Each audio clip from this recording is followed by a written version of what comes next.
Yesterday courier private limited. Domestic international cargo உங்கள் இல்லம் தேடி வந்து கொரியர் புக்கிங் டெலிவரி செய்து தரப்படும்.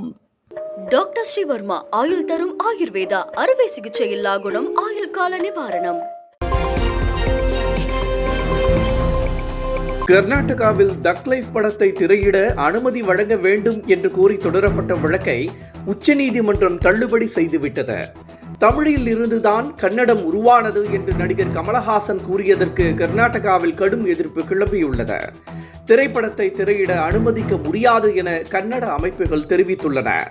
இது தொடர்பாக படத்தின் தயாரிப்பு நிறுவனமான ராஜ்கமல் பிலிம்ஸ் கர்நாடக உயர்நீதிமன்றத்தில் தொடர்ந்த வழக்கில் தீர்வு எட்டப்பட்ட பிறகே படத்தை திரையிட அனுமதிக்க முடியும் என நீதிமன்றம் திட்டவட்டமாக தெரிவித்துவிட்டது. இதனால் கர்நாடகாவில் படத்தை திரையிட முடியாத நிலை ஏற்பட்டுள்ளது. இந்த நிலையில் தக் லைஃப் திரைப்படம் திரையரங்குகளுக்கு பாதுகாப்பு வழங்க உத்தரவிடக் கோரி கர்நாடக தியேட்டர் உரிமையாளர் சங்கம் சார்பில் தாக்கல் செய்த மனுவை உச்சநீதிமன்றம் இன்று தள்ளுபடி செய்துள்ளது. திமுகவை கண்டு பாஜக அஞ்சுவதாக திமுக எம்பி ஆர் ராசா தெரிவித்துள்ளார். சென்னையில் செய்தியாளர்களிடம் பேசிய அவர், தமிழ்நாடு திராவிட சித்தாந்த பின்னணி கொண்ட மாநிலம் என்றும் டெல்லி, மராட்டியம், ஹரியானா போல தமிழகம் கிடையாது என்றும் கூறினார். தமிழகம் அமைதி பூங்காவாக இருப்பதை அமித்ஷா விரும்பவில்லை என்றும், மத்திய அரசு நிதி ஒதுக்காத போதிலும் வளர்ச்சி திட்டங்களை முதலமைச்சர் மு.க. ஸ்டாலின் மேற்கொண்டு வருவதாகவும் குறிப்பிட்ட ஆர் ராசா, திமுகவுக்கு அச்சப்பட்டே அமித்ஷா தமிழகத்திற்கு வந்து பேசியுள்ளதாகவும், எப்படி கூட்டணி அமைத்தாலும் இங்கு அவங்க ஆட்டம் செல்லாது என்றும் ஆர் ராசா கூறியுள்ளார்.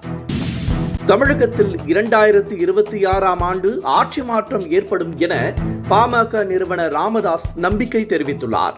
இதன் மூலம் பாமக திமுக கூட்டணிக்கு செல்லாது என்பதை அவர் உறுதிபட தெரிவித்துள்ளதாக கூறப்படுகிறது. ராமதாஸ் அன்புமணி இடையே உச்சகட்ட மோதல் இருந்து வரும் நிலையில் சமாதான முயற்சிகளும் தீவிரமாக போய்கொண்டிருக்கின்றன. இந்த நிலையில் சென்னையில் உள்ள ராமதாஸ் விரைவில் நல்ல செய்தி வரும் என்று கூறி வருகிறார்.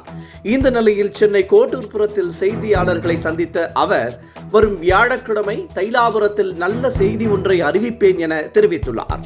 ஒருபுறம் அதிமுகவுடன் பாமக பேச்சுவார்த்தை நடத்தி வருவதாக கூறப்படும் நிலையில் ஆட்சி மாற்றம் வரும் என ராமதாஸ் கூறியிருப்பது அரசியல் கவனத்தை ஈர்த்துள்ளது. 3000 ஆண்டுகள் பழமை வாய்ந்த திருப்பரங்குன்றம் என்று சொல்வதற்கு பதிலாக 1000 ஆண்டுகள் பழமை வாய்ந்தது என சொல்லி அமித்ஷா குறிப்பிட்டதற்கு எம்பி சு வெங்கடேசன் கடும் கண்டனம் தெரிவித்துள்ளார். இதில்தான் சனாதானத்தின் சதி உள்ளதாகவும் அவர் சாடியுள்ளார். தமிழின் பெருமையை அமித்ஷா குறைத்து பேசி வருவதாக கூறியுள்ள மார்க்சிஸ்ட் கம்யூனிஸ்ட் கட்சி எம்பி சு வெங்கடேசன், மதுரையில் பேசிய அமித்ஷா 3000 ஆண்டுகாலம் பழமை வாய்ந்த திருப்பரங்குன்றம் என்று சொல்வதற்கு பதிலாக 1000 ஆண்டுகள் பழமை வாய்ந்தது என கூறியதை அவர் சுட்டிக்காட்டியுள்ளார். சமஸ்கிருதத்தை பல்லாயிரம் ஆண்டுகள் பழமை வாய்ந்தது என கூறிக்கொண்டே தமிழை 1000 ஆண்டுகளுக்கு என சுருக்க பார்க்கிறார்கள் என்றும் அவர் விமர்சனம் செய்துள்ளார்.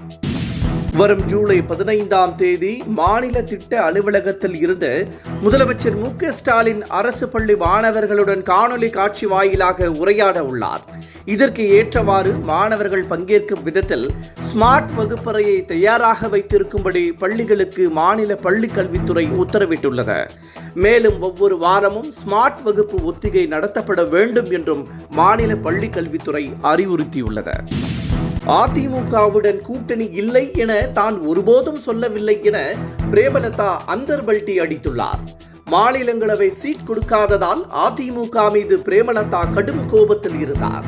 மேலும் கூட்டணி தொடர்பாக பின்னர் முடிவு செய்து அறிவிக்கப்படும் என்றும் அவர் கூறியிருந்தார். அவர் திமுக பக்கம் செல்ல இருப்பதாகவும் தகவல் வெளியானது.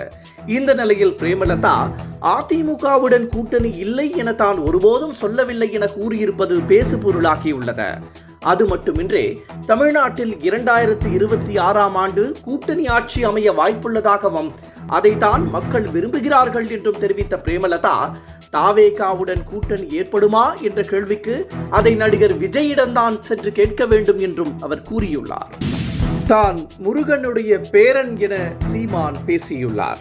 இதுவரை முருகன் குறித்து எதுவும் பேசாத பாஜக ஏதோ ஒரு குறிக்கோளுடன் முருகன் குறித்து பேசுவதாகவும் அவர் சாடியுள்ளார்.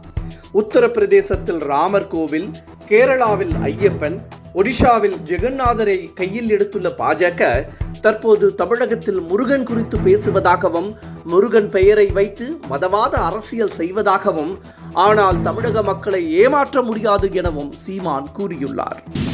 பாமக மற்றும் தேமுதிகவுடன் கூட்டணி பேச்சுவார்த்தையை இறுதி செய்து விடலாம் என எண்ணி தமிழகம் வந்திருந்த மத்திய அமைச்சர் அமித்ஷாவிற்கு ஏமாற்றமே உண்டானதாக கூறப்படுகிறது.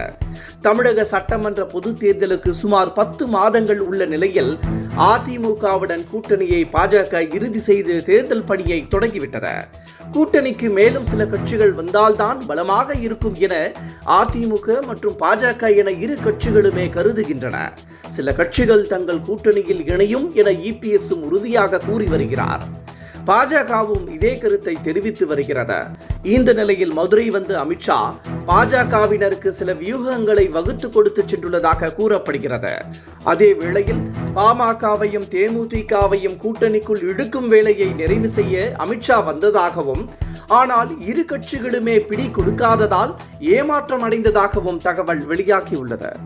Yesterday courier private limited domestic international cargo உங்கள் இல்லம் தேடி வந்து கொரியர் புக்கிங் டெலிவரி செய்து தரப்படும். டாக்டர் ஸ்ரீவர்மா ஆயுள் தரும் ஆயுர்வேதா அறுவை சிகிச்சை இல்லா குணம் ஆயுள் கால நிவாரணம். என்றும் உங்களுடன் மை இந்தியா. முக்கிய செய்திகளை உடனுக்குடன் தெரிந்து கொள்ள சப்ஸ்கிரைப் பண்ணுங்க, பெல் பட்டனை பிரஸ் பண்ணுங்க. என்றும் உங்களுடன் மை இந்தியா.